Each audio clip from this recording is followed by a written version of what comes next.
We've got Numbers 8, 9, and 10.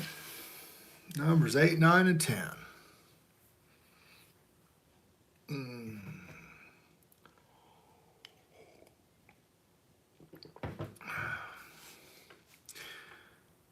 And Jehovah spoke unto Moses, saying, Speak unto Aaron, and say unto him, When thou lightest the lamps of the 7 lamps, there shall give light against the candlestick. And Aaron did so, and he lighted the candles and the lamps thereof, and over against the candlestick, as Jehovah commanded Moses. And this work of the candlestick was beaten gold unto the shaft thereof, and unto the flowers thereof. It was beaten work, according to the pattern which Jehovah had showed Moses, and he made the candlestick. And Jehovah had spoke unto Moses, saying, Take the Levites from among the children of Israel, and cleanse them. And thus shalt do unto them, and to cleanse them, and to sprinkle water of purifying on them, and let them shave all their flesh, and let them wash their clothes, and so make themselves clean. And let them take a young bullock with his meat offering, even the fine flour mingled with oil, and another young bullock, and thou shalt take for a sin offering. And thou shalt bring the Levites before the tabernacle of the congregation, and thou shalt gather the whole assembly of the children of Israel together, and thou shalt bring the Levites before Jehovah, and that the children of Israel shall put their hands upon the Levites, and Aaron shall offer the Levites before Jehovah for the offering of the children of Israel, and they may execute the service of Jehovah. And the Levites shall lay their hands upon the heads of the bullocks, and shall offer one for a sin offering, and the other for a burnt offering unto Jehovah, and to make atonement for the Levites. And thou shalt set the Levites before Aaron and before his sons, and offer them for an offering unto Jehovah. And thus shall separate the Levites from among the children of Israel, and the Levites shall be mine. And after that the Levites shall go into do the service of the tabernacle of congregation, and thou shalt cleanse them for them out of offering. For they are holy, given unto me from among the children of Israel, instead such as open every womb, even instead of the firstborn of all the children of Israel, I have taken unto them unto me. For all the firstborn of the children of Israel are mine, and both man and beast, on the day I smote every firstborn in the land of Egypt. I sanctified them for myself. And I have taken the Levites for all the firstborn of the children of Israel, and have given the Levites as a gift to Aaron and his sons from among the children of Israel. Hi, Isabella. Good morning. And to his children from Israel, and do the service of the children of Israel in the tabernacles, and to make atonement for the children of Israel, that there be no plague among the children of Israel when the children of Israel come nigh into the sanctuary. Hey, how's it going? This is Numbers, the book of Numbers, and I'm on verse 20. Hey, Mint, how are you? Good morning. So this is the book of Numbers, verse 20. And there's a couple of cool things. This is Numbers 8 through 10. There's a couple of cool things in here. And Aaron and Moses and all the congregation of the children of Israel did to the Levites, according to all the Lord commanded Moses concerning the Levites, so did the children of Israel unto them. And the Levites were purified, and they washed their clothes, and Aaron offered them as an offering before Jehovah. And Aaron made an atonement for them to cleanse them. And after that went the Levites into the service of the tabernacle of the congregation before Aaron and before his sons, as Jehovah had commanded Moses concerning the Levites, so did they unto them. And Jehovah spoke unto Moses, saying, This is what belongeth unto the Levites. From 25 years old on upward, they shall go and wait upon the service of the tabernacle of congregation. And from the age of 50 years, they shall cease waiting upon the service thereof, and they shall serve no more. You know what's wild? Hey, Image Church, what's going on? Good morning, good morning. So, it says the young men are going to do the service of the tabernacle. Well, from 20 to 50. What do we read all about this? There's a lot of work involved. Okay, those guys are working. All right. Well, we went over and over, and all these, like, all 12 tribes got to bring in 5 of these and 5 of these. You know, that's 60 rams. That's 60. Whew. Okay. I have a little farm. Okay. We harvested chickens on several occasions. We no longer are in that. We don't no longer do that. But we do cows and sheep now. But you're wore out. Okay, you harvest a bunch of chickens, you are wore out. And these guys are harvesting bunches of rams and goats and bulls. They're bigger. Oof. I think back to that Jeremiah 7 that I read when I was reading all about all those sin offerings. I read back to Jeremiah 7.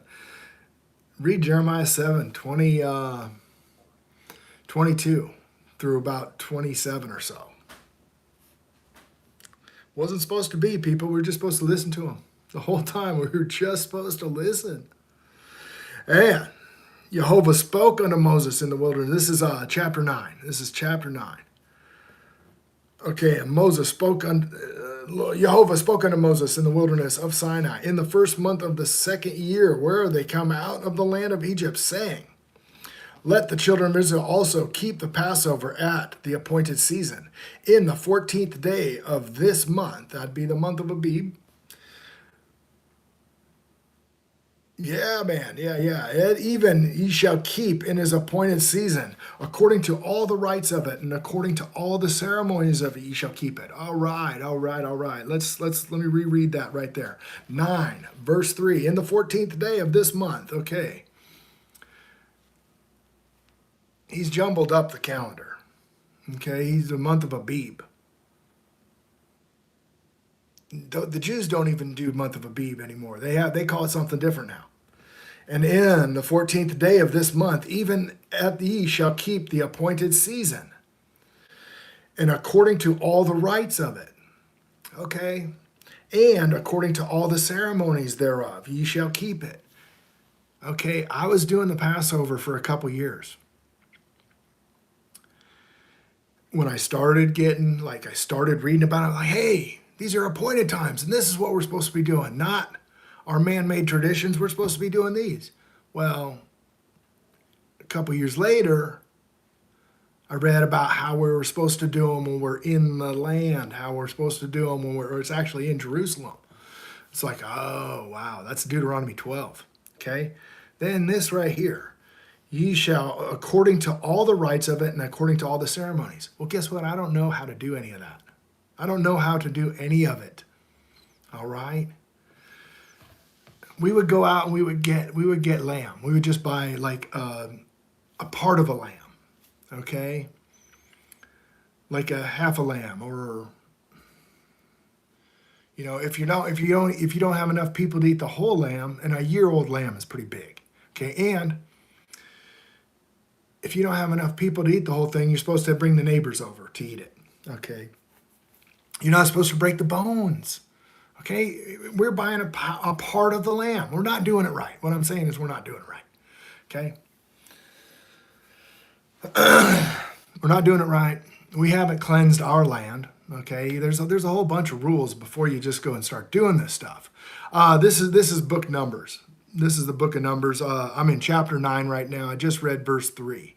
Chapter 9, verse 3. Anyhow, I wasn't doing it right. And remember, back in Exodus, when they're going to build the tabernacle, there's a couple of guys that God gives the Spirit so that they know how to do all this stuff, that they can direct the people on how to do it. Okay, they knew, the needle point and the working with the metal and the hammered gold to make all this stuff. These guys got the Spirit from Jehovah to know how to be these craftsmen. When time comes, when we are called back to the land, people will be imbued with the Spirit to know how to do this stuff. All right?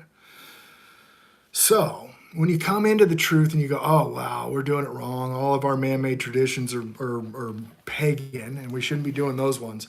Don't just run out and start doing the feast in this polluted land like I did. Okay, I had to repent from that. You know, Matthew's 9, when they say, yeah, why is he eating with the publicans? Well, you know, why is your master eat with the publicans? Yeshua says, you know, and they say, why doesn't he fast like we fast? Why doesn't he fast?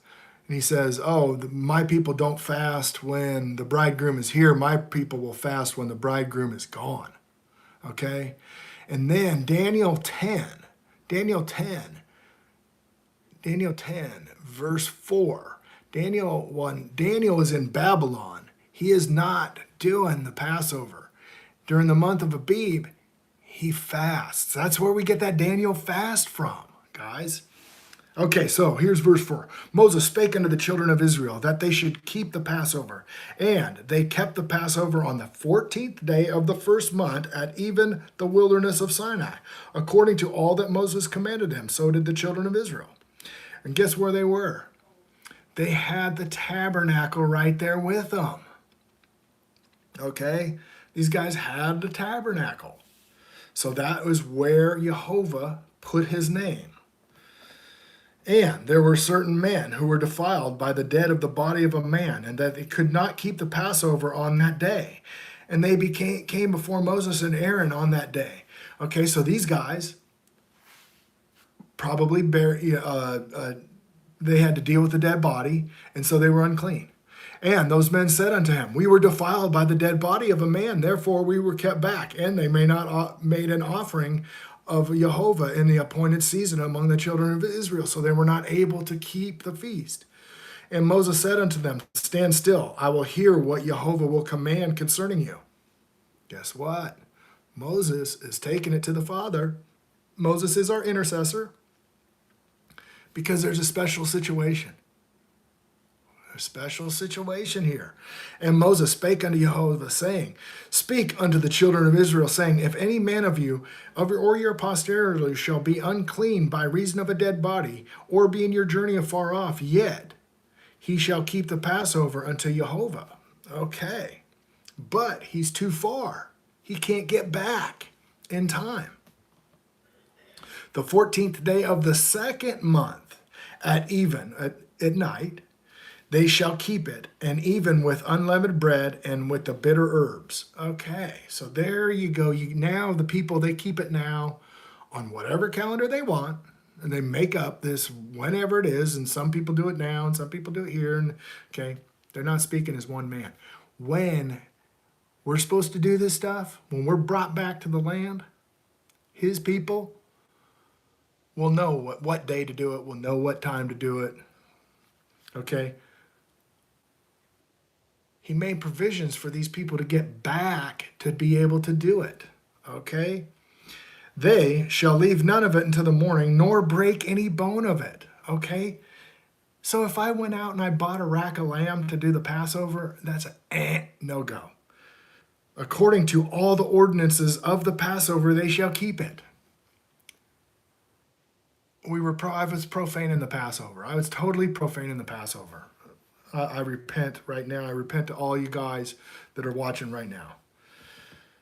Oh, okay. But the man that is clean and is not in a journey and forbeareth to keep the Passover, even the same soul shall be cut off from among his people, because he brought not the offering unto the Lord in appointed season. That man shall bear his sin. Oh, so if you do it wrong, you're cut off from among your people. That's not good. That is bad. And if a stranger shall sojourn among you, and will keep the Passover unto Jehovah, according to the ordinance of the Passover, and according to the manner thereof, so shall he do. And so shall ye have one ordinance for both the stranger and for him that is born in the land.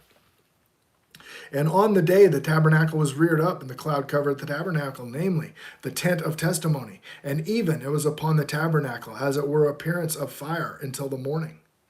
Verse 16, and it was always, and the cloud covered by day, and appeared fire by night. And when the cloud was taken up From the tabernacle then, after that, the children of Israel journeyed, and the place where the cloud abode, there the children of Israel pitched their tents.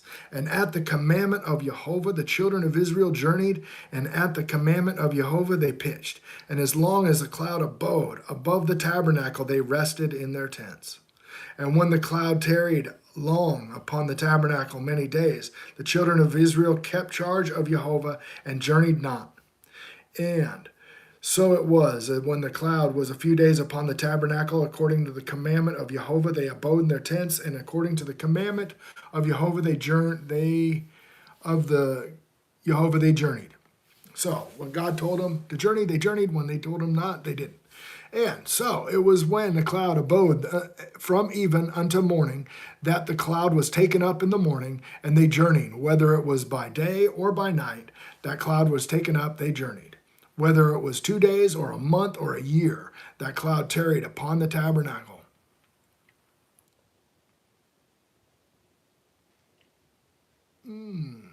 Oh, I just wake up and do this. Yeah, I just wake up. Wake up.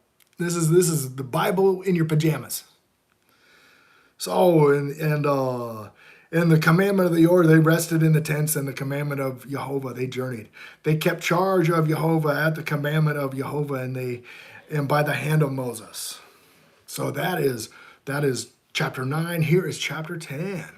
Oh, it's fine. That's fine. It's not about I won't give you. I don't show up with my cufflinks and pull up in my Bentley and tell you some smooth, ear tickling words, try to get some money from you. That's not what we're about here. I do not know what that word means. And Jehovah spoke unto Moses, saying, Make 2 trumpets of silver. A whole piece shalt thou make them. Thou shalt use them for a calling of the assembly and for the journeying of the camps. And when they shall blow, there's not much hair left. I mean, it's get thin. Yeah. Yikes. And when they blow them all, the assembly shall assemble themselves at the door of the tabernacle of congregation. And if they blow but with 1 trumpet, then the princes of which are the heads of Israel shall gather themselves unto thee. And when ye blow an alarm, the camps that lie on the east shall go forward. And when ye blow an alarm the second time, the camps that lie on the south side shall take their journey, and they shall blow an alarm for their journeys. But when the congregation is gathered together, ye shall blow, but ye shall not sound an alarm. And the sons of Aaron, the priest, shall blow with the trumpets, and they shall be to you an ordinance forever throughout your generations, that if ye go to war in your land against the enemy that oppresses you, then ye shall blow an alarm of the trumpets, and ye shall be remembered before Jehovah your God, and ye shall be saved from your enemies. All right. Here you go. Right here. This is 9, verse 9. If ye blow an alarm of the trumpets, ye shall be remembered before Jehovah. All right, so that's important. Blowing the trumpets is a sign, just saying, warning people. The end's coming, folks. The end's coming, all right? You need to get right. You need to get in covenant, okay? That is the holy covenant. You need to understand what that is before the end, okay? Or you're going to go into the tribulation. And if you go into the tribulation hard, you want to be the people warning the other people. You want to be the people remembered. You want to be the people blowing the trumpet. Amen. That's right. That's right. And you know what that is? That's okay. Mark 9 or Matthew 24. You know, it's the same thing. Mark 9. We were all called to watch.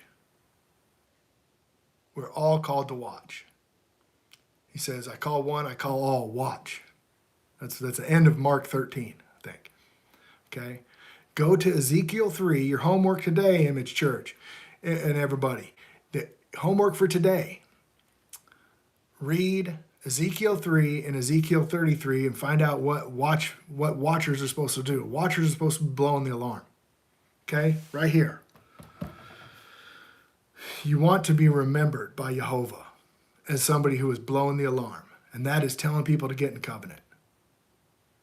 Also, the day of your gladness, and in your solemn days, and in the beginnings of your months, ye shall blow the trumpets over your burnt offerings and over the sacrifices of your peace offerings, that they may be for you a memorial before your God. I am Jehovah your God. And it came to pass on the 20th day of the second month in the second year, that the cloud was taken up from far off the tabernacle of testimony, and the children of Israel took their journeys out of the wilderness of Sinai, and out of the cloud rested the wilderness of Paran. Rested in the wilderness of Paran. All right, so now they're moved into Paran. And they first took their journeys according to the commandment of Jehovah by the hand of Moses. In the first place went the standard of the camp, and the children of Judah according to their armies. Over his host was Nashon, son of Amminadab. And over the host of the tribe of the children of Issachar was Nathaniel, the son of Zuar. And over the host of the tribe of the children of Zulon was Elidab of Helon. And the tabernacle was taken down, and the sons of Gershon and the sons of Merari set forward, bearing the tabernacle. And the standard of the camp of Reuben was forward according to their armies, and over his host was Eleazar, son of Shedar. And over the host of the tribe of the children of Simeon was Shemuel, the son of Zuriadadai. And over the host of the tribe of the children of Gad was Eliphaz, the son of Deuel. And the Kohathites set forward, bearing the sanctuary, and the others set up the tabernacle. Against them they came. You know, the Kohathites, they had to carry all that stuff on their back. They didn't get the ox carts. And the standard of the camp of the children of Ephraim came forward according to their armies. Over his host was Elishama, the son of Amabadud, and Ahimamadud. And over the host of the tribe of the children of Manasseh was Gamiel, son of Pedazar. And over the host of the tribe of the children of Benjamin was Abidan, son of Gideoni.